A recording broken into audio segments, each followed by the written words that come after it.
ప్రభాకర్ రెడ్డి గారు ఇప్పుడు మీరు వైఎస్ రాజశేఖర రెడ్డి గారు సీఎంగా ఉన్నప్పుడు ఆయన పేషీలో పనిచేశారు. అంటే ఐఏఎస్లు చాలామంది రాష్ట్రంలో ఉన్నవాళ్ళు అందరూ కోరుకునేది సీఎం పేషీలో పనిచేయాలని. అటువంటి ఒక అవకాశం మీకు వచ్చింది. అయితే మీరు ఉన్నప్పుడు కూడా సెక్రటరీగా మీరు పేషీలో చేసినప్పుడు కీలకమైన రంగాలు ఎడ్యుకేషన్ కావచ్చు, అగ్రికల్చర్లు, అదే స్పోర్ట్స్ కూడా అంటే కీలకమైన అంటే ఎడ్యుకేషన్లో ఫీజు రియంబర్స్మెంట్ లాంటి విప్లవాత్మకమైన రివల్యూషనరీ స్టెప్స్ రాజశేఖర రెడ్డి గారు తీసుకున్నారు.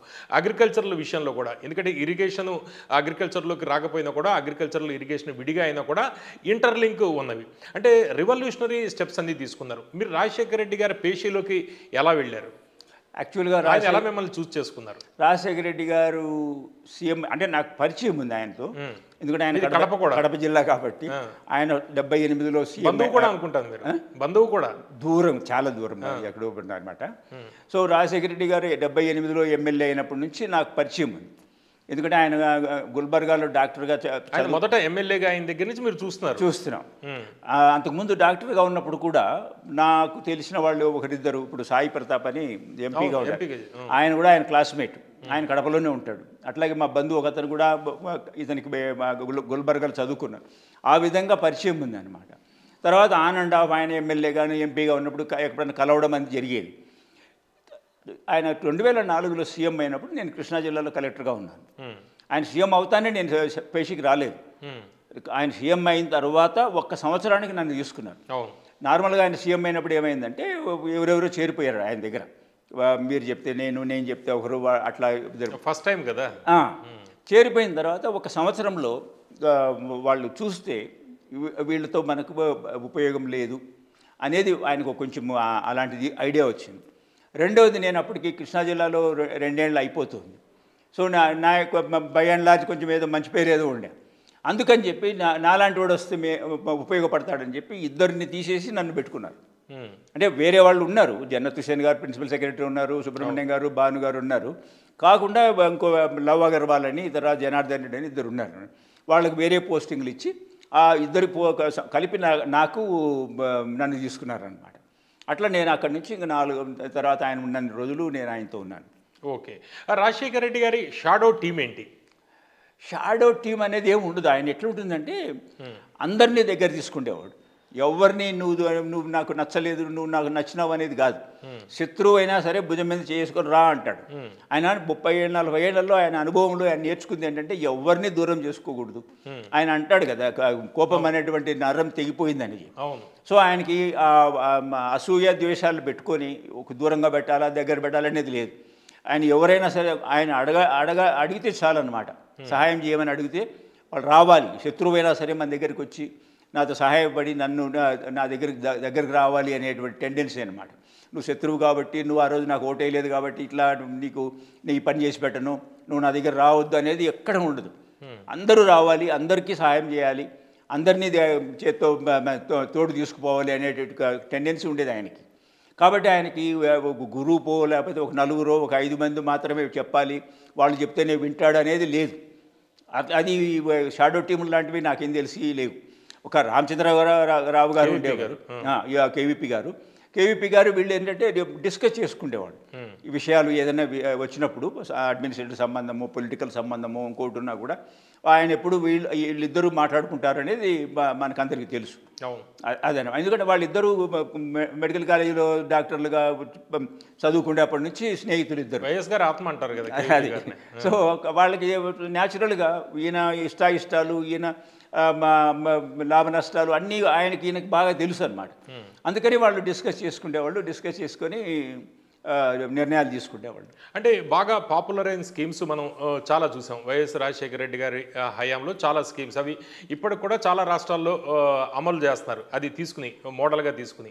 అయితే ఆయన తీసుకున్న నిర్ణయాల్లో ఐఏఎస్లని సంప్రదించకుండా తీసుకున్న నిర్ణయాలు ఇవి, లేకపోతే ఐఏఎస్లతో సంప్రదించి సంప్రదించడం అంటే ఎట్లుంటుందంటే, ఇప్పుడు ఉదాహరణకి ఇరిగేషన్లో అన్ని ప్రాజెక్టులు స్టార్ట్ చేయాలి, అన్నిటికీ డబ్బులు ఖర్చు పెట్టాలి అనేది ఆయనకు ముందు నుంచి ఉంది. ఎందుకు అంటే ఆయన కాంగ్రెస్ మేనిఫెస్టోలో కూడా చెప్పారు.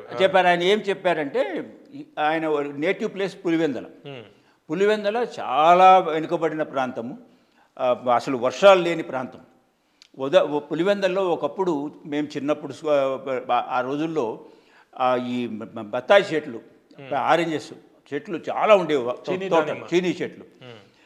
తర్వాత నీళ్లు లేక ముందు బావుల్లో నీళ్లు సరిపోయేవి, తర్వాత బోర్లు వేసేటప్పటికి భూగర్భ జలాలు తగ్గిపోయి నీళ్లు లేక కొట్టేసినారు. చేతులకు పెంచుకున్న చెట్లను కొట్టేయాలి నీళ్లు లేక. సో నీళ్లు లేకపోతే ఎలా ఉంటుంది వ్యవసాయం అనేది రాజశేఖర రెడ్డి గారికి బాగా తెలుసు, ఫస్ట్ హ్యాండ్గా ఆయన చూసినాడు అనమాట. అందుకని ఏమంటాడంటే మనకున్న గోదావరి కృష్ణాన్ని బాగా ఉపయోగించుకుంటే రాయలసీమకు కానీ ఇంకో చోటుకి కానీ అన్ని చోట్ల కూడా నీళ్లు మనం సద్వినియోగపరచుకోవచ్చు, వ్యవసాయం బాగుంటుంది, రైతు బాగుంటాడు అనేది ఆయన టార్గెట్. అందుకని ఆయన వచ్చినప్పటి నుంచి అన్ని ఫస్ట్ మంత్లోనే పోలవరం ప్రాజెక్ట్, నేను అప్పుడు ఇంకా కలెక్టర్గానే ఉన్నాను. సో పోలవరం ప్రాజెక్టుకి ఫౌండేషన్ వేశారు. అట్లా ఒకటి తర్వాత ఏవైతే అవకాశాలు ఉన్నాయో 36 ప్రాజెక్టులకి ఆయన స్టార్ట్ చేశారు, డబ్బులు ఇవ్వడం మొదలుపెట్టారు.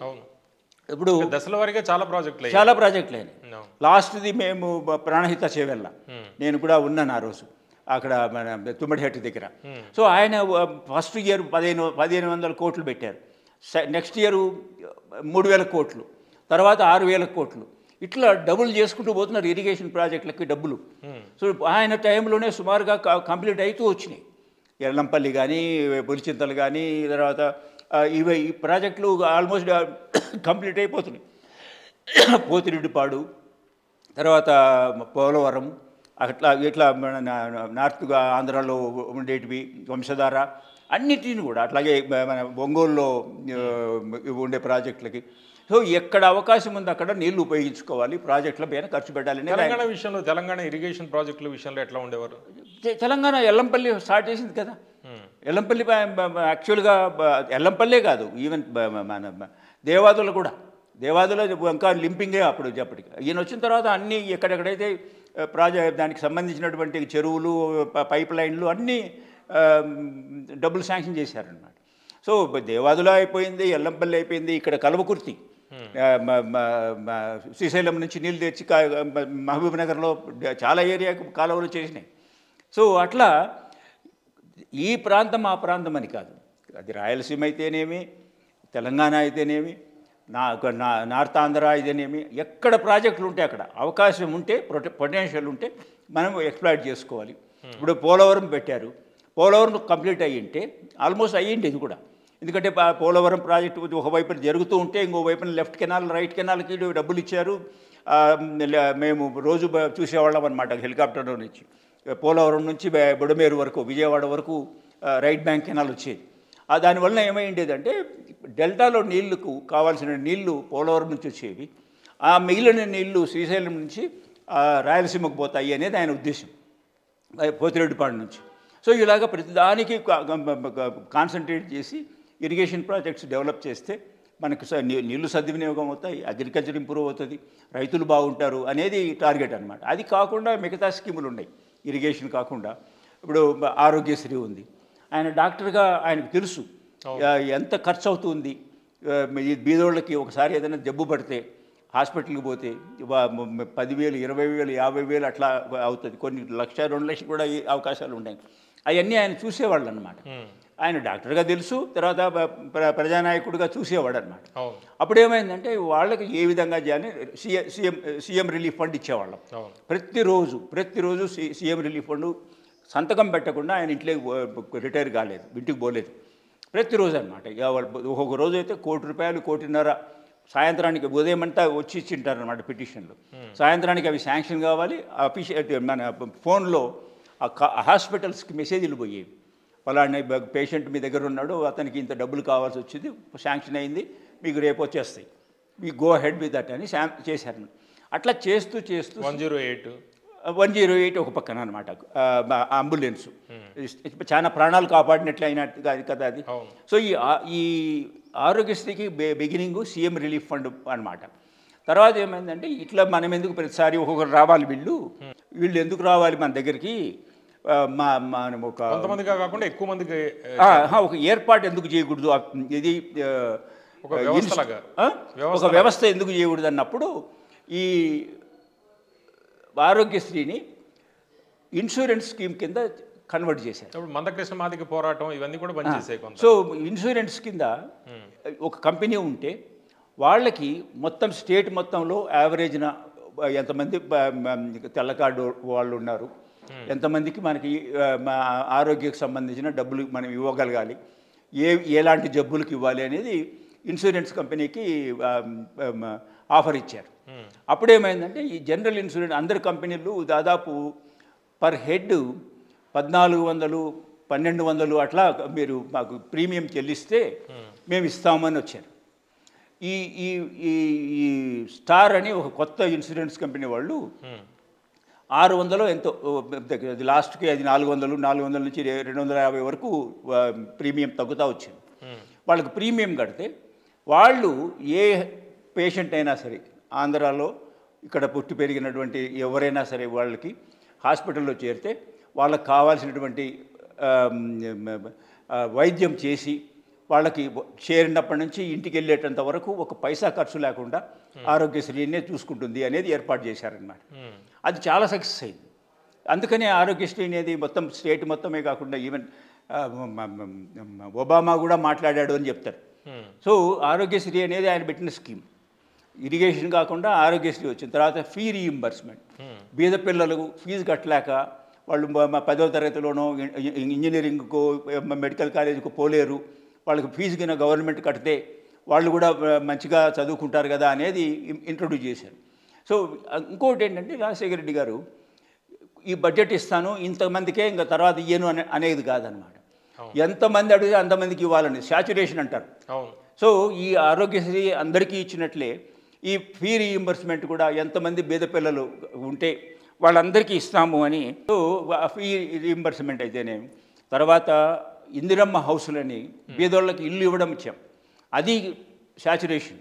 సో ఏ స్కీమ్ అయినా సరే ఇంతే ఉంటుంది ఇంత తర్వాత ఉండదు అనేది కాకుండా ఎంతమంది అడిగితే అంతమందికి ఇచ్చి శాచురేషన్ అనమాట. ఎంతమందికి కావాలంటే వాళ్ళందరికీ కూడా అది ఆ స్కీమ్ చెందాలా అని. ప్రభాకర్ రెడ్డి గారు, మీరు వైఎస్ఆర్ గారితో టూర్లు చేస్తుండేవాళ్ళ?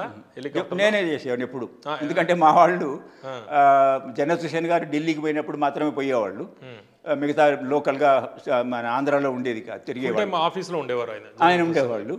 సుబ్రహ్మణ్యం గారు అయితే కడపకు, ఆయన కడప కలెక్టర్ చేశారనమాట. అందుకని కడపకు డెఫినెట్గా పోయేవాళ్ళు.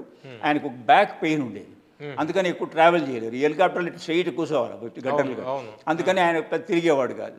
తర్వాత భాను ఏమో ఇరిగేషను, ఆయన డిపార్ట్మెంట్లు ఏవైతే R&Bలో ఉండేవి అట్లా ప్రాజెక్టులు ఉంటే పోయేవాళ్ళు అనమాట. మిగతా ప్రతిదీ నేను పోయేవాడిని. ఓకే. సో 4.5 years ఆయన 600 times ట్రావెల్ చేస్తే నేను 500 times ఉంటాను ఆయనతో. ఓకే. ఈ మరణం జరిగినప్పుడు అంటే పావురాళ్ళ గుట్ట దగ్గర జరిగిన ప్రమాదం, రాజశేఖర రెడ్డి గారు హెలికాప్టర్ ప్రమాదం, ఆ టైంలో మీరు ఎక్కడున్నారు? నేను రిటైర్ అయిపోయినా. అప్పటికి రిటైర్ అయిపోయారా మీరు? ఒకరోజు ముందు, 1 day ముందర? 1 day ముందు. ఓకే. యాక్చువల్గా ఆ రోజు ఏమైందంటే నాది డేట్ ఆఫ్ బర్త్ తప్పు ఉండింది. తప్పున్నా కూడా నేనేమనుకున్నానంటే సీఎం ఆఫీస్లో ఉండేవాళ్ళు రిటైర్ కారు, మామూలుగా ఎక్స్టెన్షన్లు ఇస్తూ ఉంటారు, కోటర్మినస్ అంటారు. ఆయన పవర్లో ఉన్నంత వరకు మనం పవర్లో ఉంటాం అనమాట. అంతే అంతే కదా. కానీ కొన్ని కారణాల వల్ల నాకు ఆయన ఇవ్వదలుచుకోలేదు.